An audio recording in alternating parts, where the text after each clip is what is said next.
America चीन के बीच tariff की जंग क्या छिड़ी, पूरी दुनिया के ही सिर पर आफत आ गई है। भारत भी इससे अछूता नहीं है। सबसे बड़ी दिक्कत इस वक्त आई है देश के ऑटो सेक्टर पर। चीन ने एक ऐसा फैसला किया है जो इस वक्त भारत के ऑटो सेक्टर की नब्ज रोक रहा है। हाल में ऑटोमोबाइल इंडस्ट्री के एसोसिएशन सियाम ने भी इसे लेकर एक अर्जेंट वार्निंग सरकार को दी थी। अब फिर से एक टू व्हीलर कंपनी ने सरकार से इस मामले में दखल देने की मांग की है और साफ कह दिया है कि अगर चीन के मसले का हल नहीं निकला तो उसके लिए प्रोडक्शन बंद करने के सिवा दूसरा कोई चारा नहीं बचेगा। अब क्या है ये बेहद गंभीर मसला, इसे हम अपनी इस रिपोर्ट में आपको बताने जा रहे हैं। नमस्कार, मैं हूं गुंजन मित्तल और आप देख रहे हैं मनी 9। दरअसल पूरा मामला है रेयर अर्थ मेटल्स का। अब इन मेटल्स में एक होता है मैग्नेट।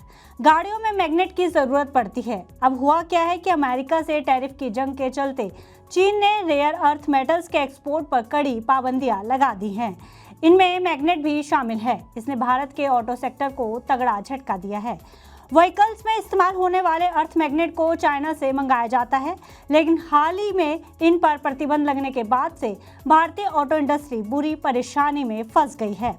हाल ही में ऑटो इंडस्ट्री के संगठन सियाम ने सरकार को एक SOS कॉल की थी।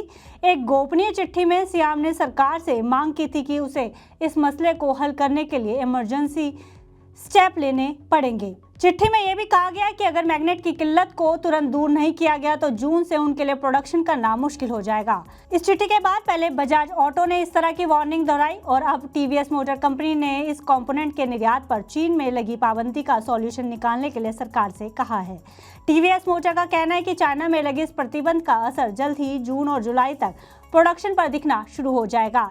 इससे खास तौर पर इलेक्ट्रिक टू व्हीलर सेगमेंट प्रभावित हो सकता है। चीन से आने वाले कंपोनेंट्स EV मोटर के लिए बेहद जरूरी होते हैं और इस पर रोक लगने से प्रोडक्शन पूरी तरह से ट्रैक से उतर जाएगा और आने वाले समय में यही हालात बने रहे तो प्रोडक्शन पूरी तरह से रुक भी सकता है, जिससे आने वाले समय में इलेक्ट्रिक टू व्हीलर्स के दाम बढ़ाने का कंपनी पर दबाव बनेगा। हालांकि कंपनी इस हालात से निपटने की तैयारी कर रही है और अन्य सोर्स तलाश रही है, लेकिन कंपनी को भी लगता है कि आगे चलकर इससे उनकी प्रोडक्शन कॉस्ट काफ़ी हद तक प्रभावित होगी, जिससे उन पर दाम बढ़ाने का दबाव हो रहेगा।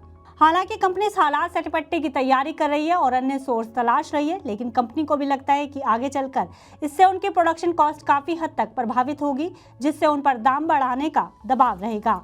यही कारण है कि कंपनी EV प्रोडक्शन में पूरी तरह आत्मनिर्भर बनना चाहती है ताकि दूसरे देशों पर कंपोनेंट सप्लाई पर निर्भरता को कम किया जा सके। इसके लिए कंपनियों के साथ साथ सरकार को भी इस तरह के कदम उठाने की बेहद आवश्यकता है ताकि अन्य देशों पर निर्भरता पूरी तरह से खत्म की जा सके। प्रोटोकॉल के मुताबिक सभी इंडियन इंपोर्टर्स को इस मैग्नेट के एंड यूज की सेल्फ डिक्लेरेशन देनी होती है, जिसके बाद ये डिक्लेरेशन कई चरणों से होकर गुजरती है, जिसमें इंडियन अथॉरिटीज के साथ साथ चाइनीज एम्बेसी शामिल होती है।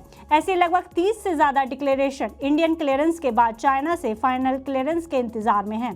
चाइना पर इस मैग्नेट की 90% उपलब्धता होने की वजह से ज़्यादातर इलेक्ट्रिक व्हीकल निर्माता कंपनियों को इसके लिए दूसरा विकल्प तलाशना मुश्किल होता जा रहा है। साथ ही अन्य विकल्पों की टेस्टिंग और इंटीग्रेशन में लंबा समय लग सकता है, जिसके लिए भारी निवेश की आवश्यकता होगी, जो हाल में किसी भी ऑटो कंपनी के लिए पॉसिबल नहीं लग रहा है।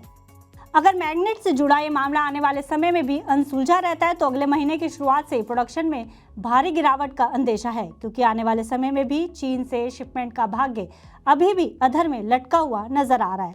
तो माना जा सकता है कि स्थिति आगे भी जो कि तो बनी रही तो आने वाले समय में ऑटो इंडस्ट्री पर गहरा संकट मंडरा सकता है। साथ ही दाम बढ़ने का दबाव भी बढ़ सकता है। फिलहाल इस खबर में इतना ही। आप बिजनेस से जुड़ी अन्य खबरों के लिए देखते रहिए मनी 9।